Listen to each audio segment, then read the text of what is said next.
How to graph y equals 1/2 to the x power. This is Tom Reardon, math teacher from Ohio. You will need graph paper and a pencil, and press pause anytime as needed. If you don't have graph paper, you can download this PDF at this website, which can be printed with 20 grids on each side. Y equals 1/2 raised to the x power.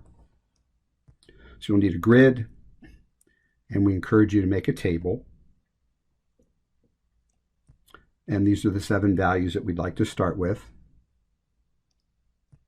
So go ahead, pause the video, complete the table.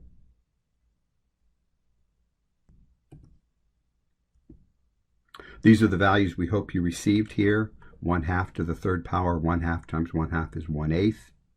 The -3, 1/2 to the -3rd, the negative would make this reciprocal 2, and 2 cubed is 8. We'll go ahead and plot these 7 points, starting with -3, 8 going left to right here, -2, 4, -1, 2, has a y-intercept at 1, and then these fractions get smaller and smaller and smaller. Connect the points. Looks like this. So we need to investigate the end behavior. That is, what's happening at this end of the graph and what's happening at this end of the graph. As x gets very, very large in the positive direction, what happens to the values for y? For example, if x is 1,000, which is not really large in the scheme of things, but 1/2 to the 1,000th power would be 1/2 times 1/2 times 1/2, or it could be 1/2 to the 1,000th, which is 1 over a huge number, which is very, very small, very, very positive, but close to 0 and positive. And so how do we show that on the graph? It kind of flattens out as x gets larger and larger, right there.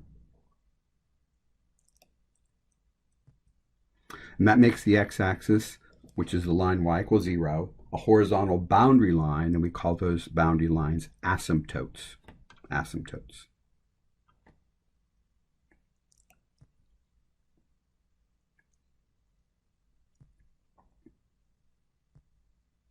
As x is very, very small, meaning negative but large in size, out this direction, what happens to y?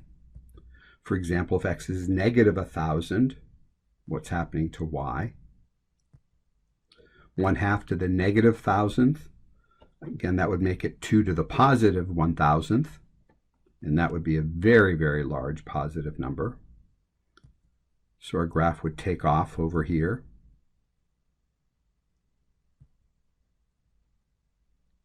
So some terminology for this. We do have a y-intercept at 1. We also have y equals 0, a horizontal line, which is an asymptote, which is also the x-axis boundary line.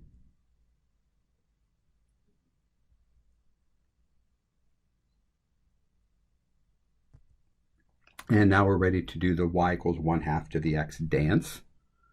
So we'll start off with the y-intercept. And then from the origin, we'll go right 1 up 1/2, right 2 only up 1/4, and right 3 up 1/8, getting smaller. Going in the other direction, left 1 up 2, because 1/2 to the -1 power would be the reciprocal, which is 2.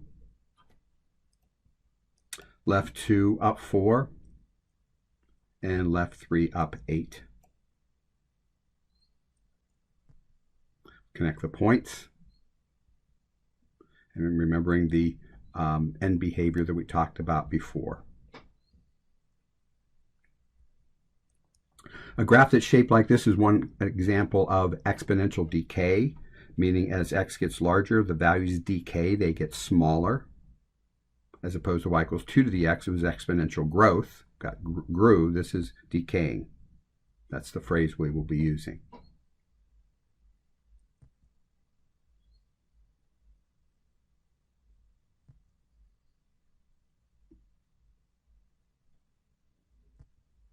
And then domain and range. So we'll go ahead and look at the graph and the table simultaneously here. And so for the domain, you'll notice that the x axis has values all above it. All above it. So the domain is all real numbers, which we will use that fancy script R. The range is not all real numbers. In fact, it starts at 0 but does not include 0. And anything larger than that, it has either values on the left or x values on the right. So those are the positive real numbers. And the way we write that is the set of all y's such that y is a member of the real numbers and y is strictly greater than 0. Note 0 again is not included because the x-asymptote is an asymptote. Strictly greater than 0.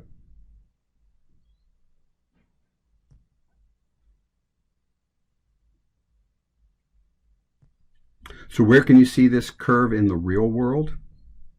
So here's an example we found online. This is an exponential decay dealing with half-lives. We encourage you to interact with another video in this series.